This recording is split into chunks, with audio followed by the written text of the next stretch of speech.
Dive into a world where love meets danger, passion, and betrayal. This episode of Dark Romance Stories brings you forbidden love, suspense, and emotional twists that will keep you hooked till the very end. The rain hammered against Lincoln High's windows like bullets, each drop exploding into 1,000 fragments before sliding down the glass.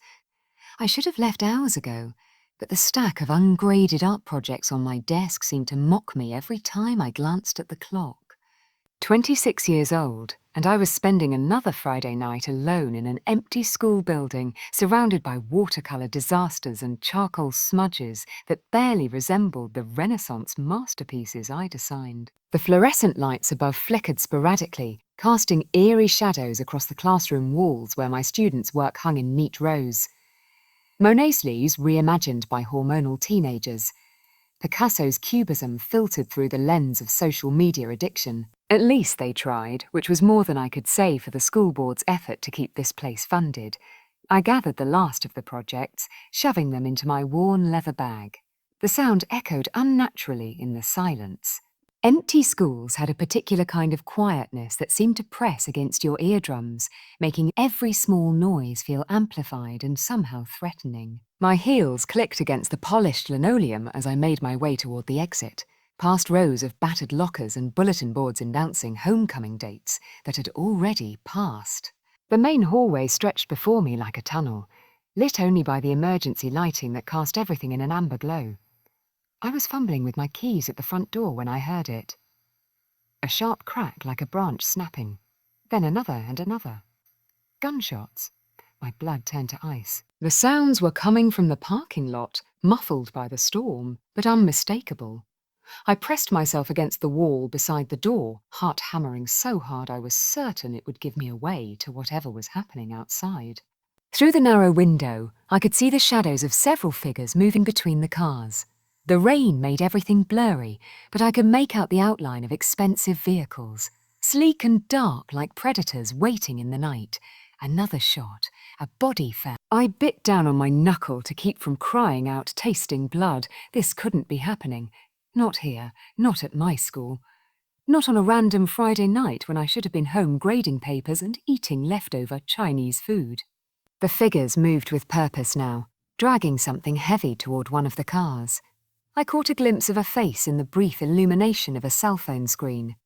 Sharp cheekbones, cold eyes, an expression of complete indifference as he wiped his hands on what looked like an expensive handkerchief. I needed to run. Every instinct screamed at me to get away, to find somewhere safe, to call the police. But my legs felt like they were made of concrete, and my hands shook so violently that I dropped my keys. They hit the floor with a metallic clatter that seemed to echo through the entire building. The sound stopped everything. The figures outside went still, and I watched in horror as that same face turned toward the school building. Even through the rain and darkness, I could feel his gaze searching, hunting. I couldn't breathe, couldn't move, couldn't think beyond the single terrifying realization that I had just witnessed a murder. And now the killer knew someone was watching my phone. I needed to call 911, needed to get help, needed to do something other than stand there like a deer caught in headlights. But when I reached for it, my purse slipped from my shoulder, contents spilling across the floor with a sound like thunder in the silence. That was when I heard the footsteps, slow, deliberate. Moving closer to the building, I ran. My heels slipped on the polished floor as I sprinted down the hallway, past the empty classrooms and darkened offices. I needed somewhere to hide, somewhere they couldn't find me. The bathroom. The women's bathroom at the far end of the building. It had a lock. And maybe they wouldn't think to look there. I burst through the door and immediately turned the deadbolt, pressing my back against the cold metal as I tried to catch my breath. The bathroom was small with just 3 stalls and a row of sinks beneath a cracked mirror. Harsh fluorescent lighting made everything look sickly and pale. I could hear them now moving through the building, doors opening and closing, footsteps echoing off the walls. They were searching methodically, room by room. I slipped into the last stall and locked it behind me, climbing up onto the toilet seat so my feet wouldn't be visible. My phone showed no signal. Of course, the school was old, built like a fortress, and cell service had always been spotty. The bathroom door handle turned. My heart stopped.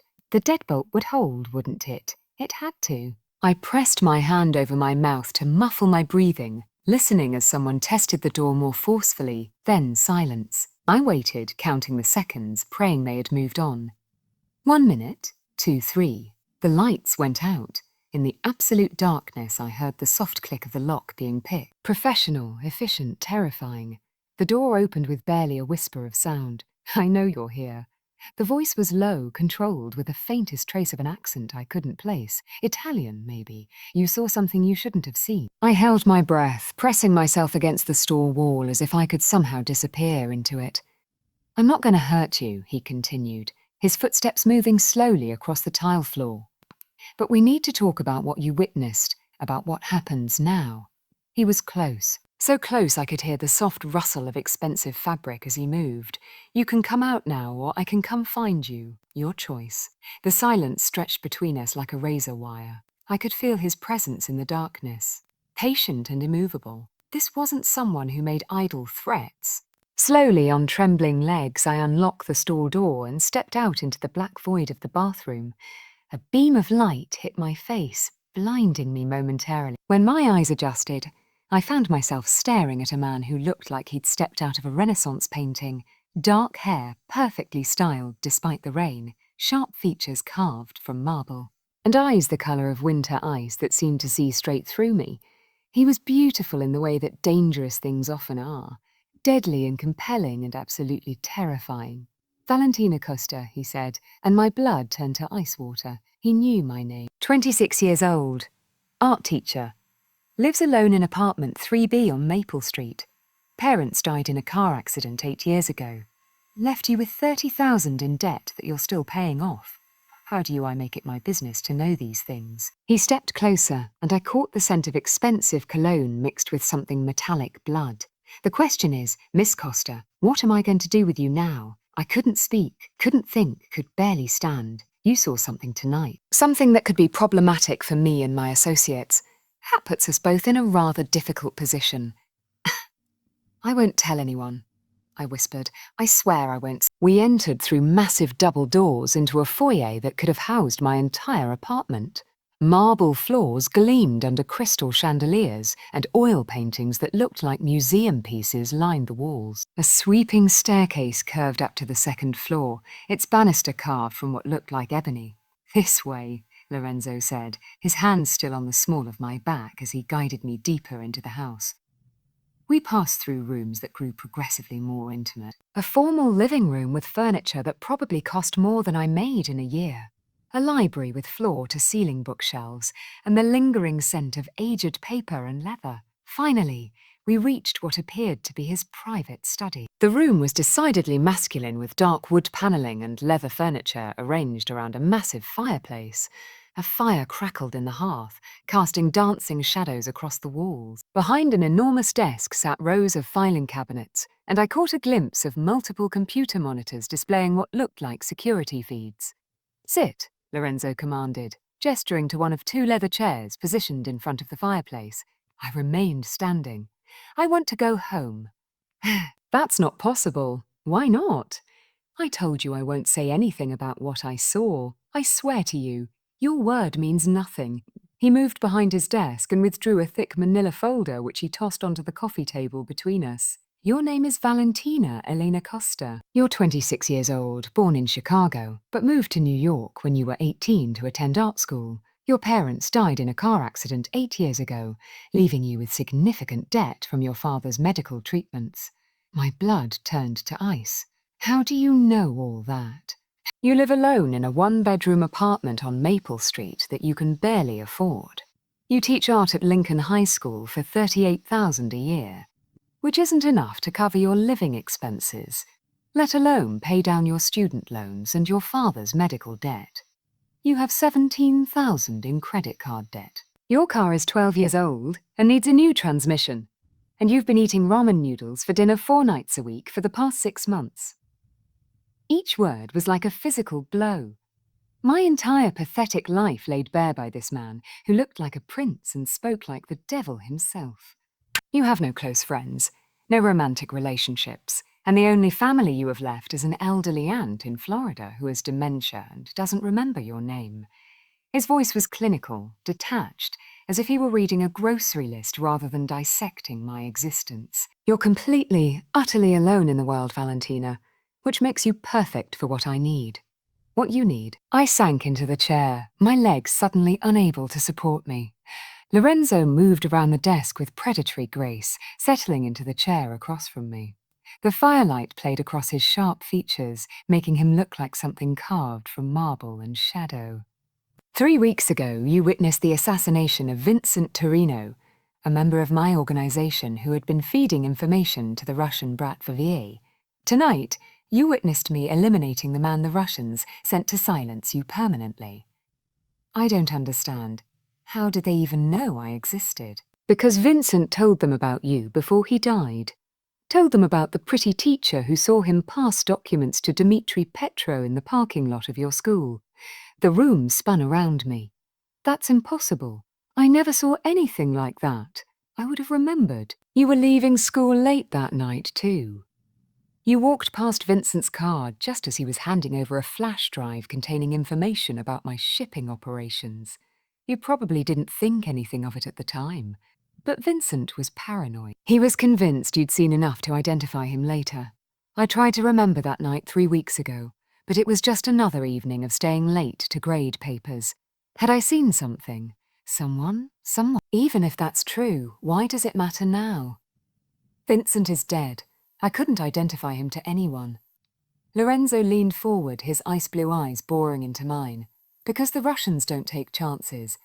They've decided you're a liability, and they won't stop hunting you until you're dead. The weight of his words settled over me like a shroud. So what happens now? A smile played at the corners of his mouth, but it was cold, calculating. Now, Valentina Costa, you disappear. Your old life ends tonight. You can't just make me disappear. People will notice I'm gone. My students, my principal, your principal received a call an hour ago informing him that you've suffered a family emergency and will be taking an indefinite leave of absence.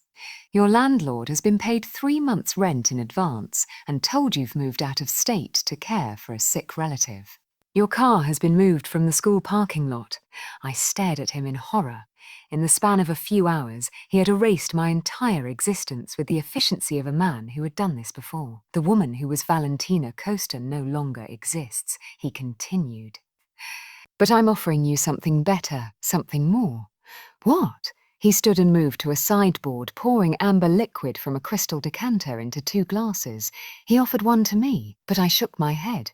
Protection, security, a life without fear or want. He took a sip of what I assumed was extremely expensive whiskey in exchange for one thing. What? Your complete obedience. The word hung in the air between us like a challenge. I could see it in his eyes, the absolute certainty that I would comply, that I had no other choice. He was probably right. I won't be your prisoner. You won't be my prisoner, he agreed. You'll be my wife. The word wife hung in the air between us like a death sentence. I stared at Lorenzo Sant'Angelo, searching his icy blue eyes for any sign that this was some kind of twisted joke. But there was nothing except cold calculation and absolute certainty. That's insane, I whispered. You can't just decide to marry someone you met an hour ago. I can do whatever I want, Valentina. That's what power means. I stood abruptly, the leather chair scraping against the hardwood floor. No, won't do it. You can't make me. Lorenzo remained seated, completely unfazed by my outburst. He took another sip of his whiskey, studying me over the rim of the crystal glass like I was a painting he was considering purchasing. Sit down, I said. No. The temperature in the room seemed to drop 10 degrees. When Lorenzo finally spoke, his voice carried the weight of absolute authority. Sit down. Every instinct screamed at me to run. But where could I go? I was trapped in a mansion, surrounded by armed men, miles from anywhere I knew. Slowly, reluctantly, I sank back into the chair. The room seemed to drop 10 degrees. When Lorenzo finally spoke, his voice carried the weight of absolute authority. Sit down. Every instinct screamed at me to run. But where could I go? I was trapped in a mansion, surrounded by armed men, miles from anywhere I knew. Slowly, reluctantly, I sank back into the chair. Better. He sat down his glass and leaned forward, resting his elbows on his knees. Let me explain something to you, Karamir. The Petra family doesn't negotiate. They don't show mercy. They don't leave loose ends. Right now, you are the loosest of loose ends. But I told you what you told me is irrelevant. They've already decided you're a threat. The only way to keep you alive is to make you untouchable. I wrapped my arms around myself, suddenly cold despite the fire crackling in the hearth. And marrying you makes me untouchable. Marriage to me makes you family. And in this world, familiar is sacred. Even the Russians wouldn't dare touch the wife of Lorenzo Sant'Angelo. The way he said his own name sent another shiver down my spine, like it was a weapon in itself. This marriage means nothing, he continued, his voice matter of fact, a piece of paper, a legal shield, nothing more. Then why marriage? Why not just, I don't know, put me in witness protection or something? Lorenzo laughed, a sound devoid of humor. Witness protection? You think the federal government can keep you safe from the Brata? They have people everywhere, Valentina. Police, judges, federal agents. The only protection that means anything in this world is the kind that comes with consequences. I thought about my small apartment, my students, my simple life that had been turned upside down in the span of a few hours. What if I refuse? Then you die. Tonight, tomorrow, next week, it doesn't matter when. The result will be the same. The casual way he said it, like he was discussing the weather, made my stomach turn. You're asking me to give up everything. I'm asking you to live. A soft knock interrupted her. Lorenzo called out in Italian, and the door opened to admit a woman in her 50s with silver-streaked hair pulled back in an elegant, shiny. She moved with the quiet efficiency of someone accustomed to serving powerful men. Ah, Maria. Lorenzo stood and switched to English. This is Valentina Costa, my future wife. She'll be staying in the Rose Suite tonight. Future wife. The words hit me like physical blows. Maria's expression didn't change, but I caught a flicker of something in her dark eyes. Sympathy, maybe, or pity. Of course, Mr. Sant'Angelo. Shall I prepare something for Miss Costa to eat? Yes, and have Sophia bring up some appropriate clothing for tomorrow.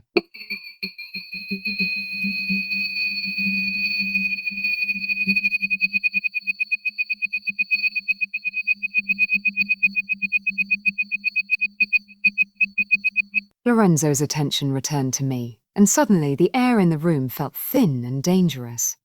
Haven't you? No, I haven't. I lifted my chin, trying to project a confidence I didn't feel. I need time to think about this. Time is a luxury you don't have one night. Give me one night to process this insanity. For a long moment, he simply stared at me. Then, incredibly, his lips curved into something that might have been amusement. You have spirit? I like that. Is that a yes? One night, he agreed.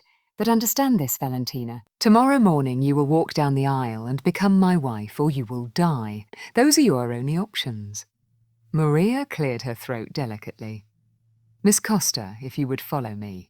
I looked back at Lorenzo one more time, memorizing every detail of his sharp features and cold eyes. Tomorrow this man would become my husband. The thought made me dizzy. One more thing, he called as I reached the door. Don't even think about trying to leave.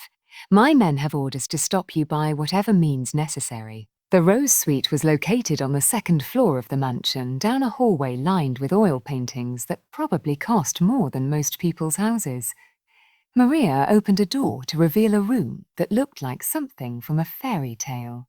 The walls were painted a soft blush pink, and an enormous four-oster bed dominated the space, draped with silk curtains and piled high with pillows. French doors opened onto a balcony overlooking the estate's gardens, and a marble fireplace crackled with warmth. The bathroom is through there, Maria said, indicating another door. I'll have Sophia bring up some clothes shortly. Is there anything specific you need? I wanted to laugh. What I needed was to wake up from this nightmare. What I needed was my old life back. What I needed was for this to all be some terrible mistake. No, I said instead, thank you. After Maria left, I wandered around the opulent room, touching expensive fabrics and admiring artwork that belonged in museums. It was beautiful and luxurious and felt like the most elegant prison cell in the world. I tried the French doors, but they were locked. The windows didn't open. Even the telephone on the nightstand was dead when I picked up the receiver. A soft knock made me jump. A young woman entered, carrying an armload of clothing and boxes. "Hello, Miss Costa. I'm Sophia." She had the same dark eyes as Maria, but looked to be in her 20s. "I brought some things for you to try on." She laid out dress after dress on the bed. Silk, cashmere, designer labels I recognized from magazines. In the boxes were shoes, lingerie, jewelry, everything a soon-to-be Mafia wife might need. "How did you know my size?" I asked. Sophia smiled. "Mr. Sant'Angelo is very thorough." Of course he was. The man had probably known my measurements before I even knew I existed. After Sophia left, I ran a bath in the marble tub, sinking into water that smelled of expensive oils, and trying not to think about tomorrow, but my mind wouldn't stop racing. Lorenzo Sant'Angelo. I rolled the name around in my mouth, testing its weight. 32 years old, according to what I'd overheard during his phone conversations. Handsome in a way that made my breath catch despite everything. Dangerous in a way that should have terrified me completely. Instead, I found myself remembering the way his eyes had sparked with amusement when I'd stood up to him. The way his voice had gentled slightly when he'd called me cara mia. The careful way he'd helped me from the car, like I was made of something precious. "This marriage means nothing," he'd said, but something in his expression had suggested otherwise. I stayed in the bath until the water grew cold, then wrapped myself in a silk robe and sat by the window, staring out at the grounds. Men in dark suits patrolled the perimeter, their presence a constant reminder that I was trapped. But was I really? The honest answer was that I'd been trapped long before tonight. Trapped by debt, by loneliness, by a life that felt like it was slowly suffocating me. At least this cage was beautiful. At least Lorenzo Sant'Angelo looked at me like I was more than just a forgettable teacher living paycheck to paycheck. The thought was dangerous. I knew this man was a killer, a criminal, someone who lived in a world I couldn't even comprehend. But when he'd said my name, when he'd studied me with those ice blue eyes, I'd felt more alive than I had in years. Tomorrow, I would become Valentina Sant'Angelo. The thought should have horrified me. Instead, as I drifted off to sleep in the enormous bed, I found myself wondering what it would be like to belong to someone as powerful and compelling as Lorenzo, what it would be like to matter to someone like him, what it would be like to be his wife. Even if the marriage meant nothing, but deep down, in a place I didn't want to acknowledge, I suspected it would mean everything. The morning light filtered through the silk curtains, casting everything in a golden hue that should have been beautiful, but felt ominous instead. I woke with the disorienting sensation of not knowing where I was, then remembered with a jolt that today was my wedding day. My wedding to a man I'd met less than 24 hours ago, a man who killed people for a living. A soft knock interrupted my spiraling thoughts. Sophia entered carrying a breakfast tray and what looked like garment bags draped over her arm. "Good morning, Mrs. Sant'Angelo," she said with a small smile. "Mrs. E. Sant'Angelo." The name sent a chill through me. "I'm not married yet. You will be in 3 hours." My stomach lurched. Sophia set the tray on the small table by the window and hung the garment bags in the walk-in closet. "Mr. Sant'Angelo asked me to tell you that the ceremony will be small and private." "Hmm? Just family and close associates. How many people?" "Perhaps 20. 20 strangers watching me pledge my life to Lorenzo." The thought made my hands shake as I reached for the coffee. "What about my family?" The words slipped out before I could stop them. Sophia's expression softened. "I'm sorry, Miss Costa. Mr. Sant'Angelo said there wasn't time to arrange for guests from your side. Of course, there wasn't because I didn't really have anyone left to invite anyway. The realization hit me like a physical blow. I was about to get married with no one there who actually cared about me. After Sophia left, I picked at the breakfast and tried to calm my racing heart. Through the window, I could see men setting up chairs in what appeared to be a garden behind the house. White roses and baby's breath adorned an archway that looked like something from a fairy tale. If I'd designed my own wedding, it might have looked exactly like this. The thought was dangerous, so I pushed it away. At exactly 10:00, Maria knocked and entered with 2 other women I hadn't met before. One carried a professional makeup kit, the other what looked like hairstyling tools. "Time to get ready," Maria announced. The next 2 hours passed in a blur of preparation. My hair was styled into an elegant updo with soft curls framing my face. My makeup was applied with the skill of a professional artist, subtle but flawless. When they were finished, I barely recognized myself in the mirror. Now for the dress, Maria said. She unzipped one of the garment bags to reveal a gown that took my breath away. It was ivory silk, simple yet elegant, with a fitted bodice and flowing skirt that would fall just to my ankles. The neckline was modest, but somehow still managed to be sensual, and delicate lace sleeves completed the look. "It's beautiful," I whispered. Mr. Santangelo selected it personally, Maria said as she helped me step into the dress. He has excellent taste. The dress fit perfectly, as if it had been made for me. Which, knowing Lorenzo's thoroughness, it probably had been. As Maria fastened the tiny buttons up the back, I caught sight of myself in the full-length mirror.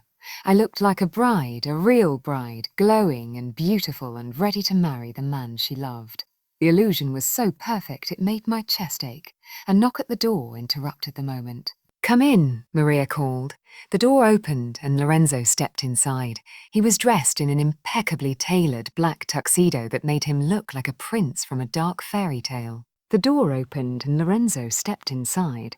He was dressed in an impeccably tailored black tuxedo that made him look like a prince from a dark fairy tale. His ice blue eyes swept over me, and for a moment something flickered in their depths. "Beautiful," he said simply. The single word sent heat rushing through me. No one had ever looked at me the way Lorenzo was looking at me right now, like I was something precious and perfect, and entirely his. "Leave us," he said to the women, his gaze never leaving mine. When we were alone, he stepped closer. From his jacket pocket, he withdrew a small velvet box. "These were my others," he said, opening it to reveal a pair of pearl earrings surrounded by diamonds. "She died when I was 16. The admission was unexpected, revealing a crack in his carefully controlled facade. I found myself wondering what she'd been like. This woman who'd raised a son who could be both brutal killer and tender groom. "They're beautiful," I said. He moved behind me to fasten them, his fingers brushing against my neck as he worked. The contact sent shivers down my spine. "There's something else from another pocket." He produced a pistol. Small, silver, elegant in its deadliness. "This is for you." I stared at the weapon in horror. "I can't. I don't know how to use that. You'll learn. From this moment on, you'll never be without protection." He slipped the gun into a hidden pocket in my dress that I hadn't even noticed was there. The Petrovs are not known for their honor. Being my wife makes you a target as much as it makes you untouchable. The weight of the pistol against my hip was a constant reminder of the dangerous world I was entering. "Lorenzo, it's time," he said, offering me his arm. We walked through the mansion's corridors in silence, my heels clicking against marble floors, the train of my dress whispering behind me. Through tall windows, I could see the guests assembled in the garden, men in expensive suits with faces that looked carved from stone, and a few women who watched our approach with undisguised curiosity. The officiant was waiting beneath the rose-covered archway, an elderly man with kind eyes who looked completely out of place among the gathered criminals. When he smiled at me, I felt some of my terror ease slightly. Lorenzo and I took our positions and the ceremony began. The words washed over me like a tide. Love, honor, cherish, till death do us part. Promises I'd dreamed of making to someone who truly loved me, now being spoken to a man who'd made it clear this marriage meant nothing. But when Lorenzo slipped the ring onto my finger, a stunning diamond that caught the afternoon light and threw rainbows across my dress, his touch was surprisingly gentle. And when his ice blue eyes met mine as he spoke his vows, there was something in them that looked almost like tenderness. "You may kiss the bride," the officiant announced. Lorenzo's hands came up to frame my face, his thumbs brushing across my cheekbones with infinite care. For a moment, we just looked at each other, and I could see a question in his eyes. Then his lips touched mine. The kiss was soft, almost hesitant, as if he was giving me the choice to pull away. But instead of recoiling, I found myself leaning into him, my hands coming up to rest against his chest. His heart was beating as rapidly as mine. When we broke apart, his forehead rested against mine for just a moment. "Mrs. Santangelo," he whispered so quietly that only I could hear. The sound of applause broke the spell, reminding me that we had an audience. I turned to face our guests, Lorenzo's arm around my waist, and tried to smile like a happy bride. But as I looked out at the faces of the men who worked for my new husband, men who killed and stole and worse for his approval, I realized with crystal clarity that my old life hadn't just ended last night in that school bathroom. It had ended the moment I'd said I do to Lorenzo Sant'Angelo. Now I belonged to him, and he belonged to a world where violence was currency and loyalty was bought with blood. The question was, what kind of woman would I become in order to survive it? 3 weeks into our honeymoon in the Amalfi Coast, I finally understood what Lorenzo meant when he said this marriage was just business. We occupied the same villa, shared meals on the terrace overlooking the Mediterranean, even slept in the same enormous bed. But he treated me like an expensive piece of art he'd acquired, beautiful to look at, carefully protected, but never truly touched. The villa was a masterpiece of Italian architecture, perched on cliffs that dropped dramatically into azure waters. Every morning I woke to Lorenzo, already gone, conducting business calls in his study, or meeting with men who arrived in sleek boats and spoke in hushed, urgent Italian. Every evening he returned to find me reading on the terrace or painting watercolours of the coastline, and we'd share dinner in polite, distant conversation. "You're an excellent cook," I said one evening, watching him prepare fresh pasta with the skill of someone who'd been doing it his entire life. His movements were precise, almost meditative, as he worked the dough with strong hands that I'd seen hold both guns and delicate flowers with equal care. My mother taught me before she died. His hands moved efficiently, rolling the dough with practiced ease. She said a man who couldn't feed himself was destined to starve or marry badly. It was one of the few personal details he'd shared, and I treasured it like a secret. "What was she like?" I asked, leaning against the kitchen counter as I watched him work. The late afternoon sun streaming through the windows caught the gold in his dark hair, and I found myself memorizing the sight. Lorenzo's hand stilled for just a moment. Strong, beautiful. She loved my father with a devotion that bordered on obsession. It killed her in the end. She couldn't live without him after he was murdered. She took her own life 3 months later. His voice was matter-of-fact, but I caught the slight tension in his shoulders. The way his jaw clenched almost imperceptibly, the raw pain in his voice made my chest ache. Without thinking, I reached out to touch his hand, but he pulled away before our skin could make contact. "I'm sorry," I whispered. "Don't be." It taught me a valuable lesson about the dangers of emotional attachment. The message was clear. Don't get too close. Don't expect too much. Don't mistake this arrangement for something real. But in the deep hours of the night, when he believed I was asleep, the mattress would sink beneath his weight as he sat at the edge of the bed, his presence a steady warmth in the dark. At times his fingers would hover near my hair, almost touching, before he caught himself and withdrew. Other nights, I heard him murmur my name like a forbidden prayer. Those stolen moments planted a dangerous kind of hope in my chest. By day, I wandered the villa and its grounds like a gilded captive. The staff treated me with polite distance, addressing me with the careful deference reserved for the boss's wife. I painted endless stretches of coastline, lost myself in books from Lorenzo's vast library, and tried not to dwell on how completely cut off I was from my former life. The solitude should have broken me. Instead, I found myself observing Lorenzo the way I once studied Renaissance masters, analysing every movement, every look, every precisely chosen word. He was a man of opposites, capable of brutal violence and surprising gentleness, merciless in business yet tender when he believed no one was watching. Slowly, I realised the space he kept wasn't only about protection, it was about control. Lorenzo Sant'Angelo ruled every aspect of his world with calculated discipline, including his own emotions. But I began to sense that whatever he felt for me was slipping beyond his control. "Pray it's fast. Outnumbered, bleeding, refusing to surrender." "I love you," I said suddenly. For a heartbeat the world went silent. Then he smiled, soft, astonished. "I love you too." Helicopters thundered overhead. Relief bloomed, until Dimitri lunged, gun aimed at me. Lorenzo didn't hesitate. He stepped between us. The bullet meant for me struck his chest. And no, I caught him as he fell, blood slick beneath my hands. "Stay with me." "I'm not going anywhere," he whispered. Help arrived in a storm of boots and gunfire. Dmitri fell. Silence followed. The hospital was antiseptic and fear. Waiting was torture. When the doctor finally spoke, relief nearly crushed me. Lorenzo lived. When he woke, he found me at his side. You're here, always. What followed wasn't a return to normal, but the creation of something new. Recovery, loyalty tested, betrayal punished. Choices made without regret. I stood beside him when lines were crossed and debts collected. I learned who I was. Years passed, power consolidated, love deepened.